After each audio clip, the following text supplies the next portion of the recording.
Welcome back. In this episode, we'll go over the third quarter statistics for real estate in Vero Beach. So stay tuned and we'll cover pricing, inventory, market conditions, and trends. Hi, I'm Bob Burbick, your local real estate agent. On this channel, I'll show you everything you need to know about moving to and living in Vero Beach. So let's dive right in and see what the numbers have to tell us. Well, there's no doubt, with high interest rates, stock market volatility, and waning consumer confidence, the real estate market has shifted. The question is, by how much? And what does that mean for you as a buyer or seller of real estate? The most noticeable change is months of inventory. This chart shows third quarter inventory compared to the same time frame last year. Quarter stats are highlighted in blue. You'll see inventory has increased by 54% compared to the same period last year. We now have 5 months of supply.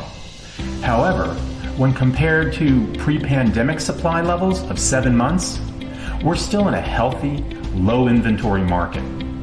If current trends continue, we can expect a balanced market, favoring neither buyer nor seller by the end of the year. This next chart shows active listings in the third quarter compared to the same period last year. Current stats again are in blue. Active listings increased by 9% to 940. Again, when compared to pre-pandemic levels of 1,700, we have plenty of room for listings to grow and still be in a healthy market. This chart shows sold listings. Sold listings decreased by 28% compared to the same period last year. This is where the effect of higher interest rates and weakening demand really shows. Even though inventory hasn't skyrocketed, the reduced pace of sales is making homes stay on the market longer. The net result? Gone are the bidding wars for most properties. And as you can see from this chart, buyers are no longer paying list price or above for most properties.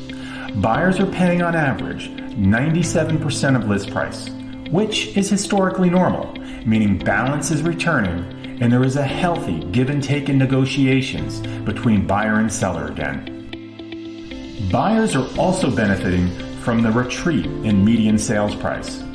This chart shows median sales price peaked this summer at $415,000. Now it stands at $350,000. Even with this downward adjustment, prices are still 8% higher compared to the same period a year ago. Now that you know the numbers, it's clear. External factors are affecting our local real estate market. But what does the future hold? Obviously, we don't know for sure, but we can make some pretty good guesstimates based on the data. The factors that made Florida attractive for so many buyers hasn't changed.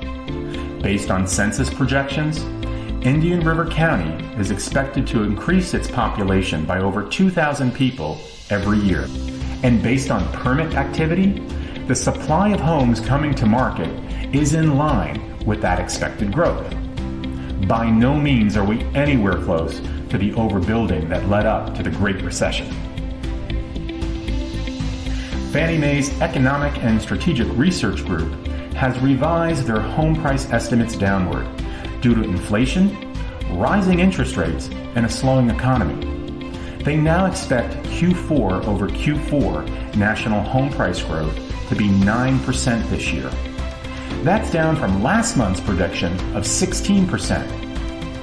That's a pretty substantial revision, and it shouldn't be ignored.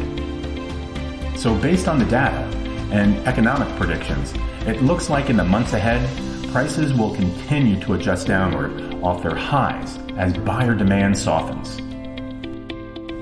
Well, what does that mean for buyers?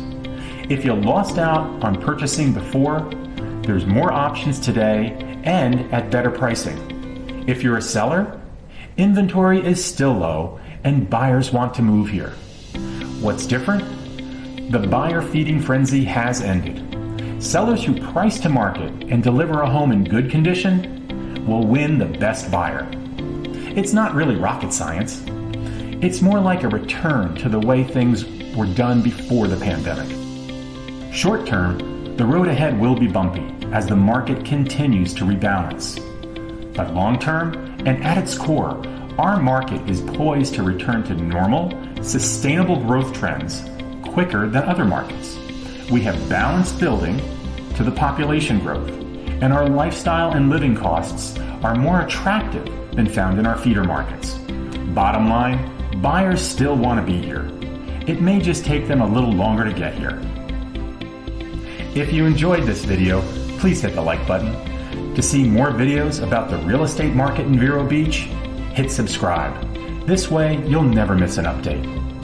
If you have any questions about this video, or if you just want to talk about moving to and living in Vero Beach, reach out to me.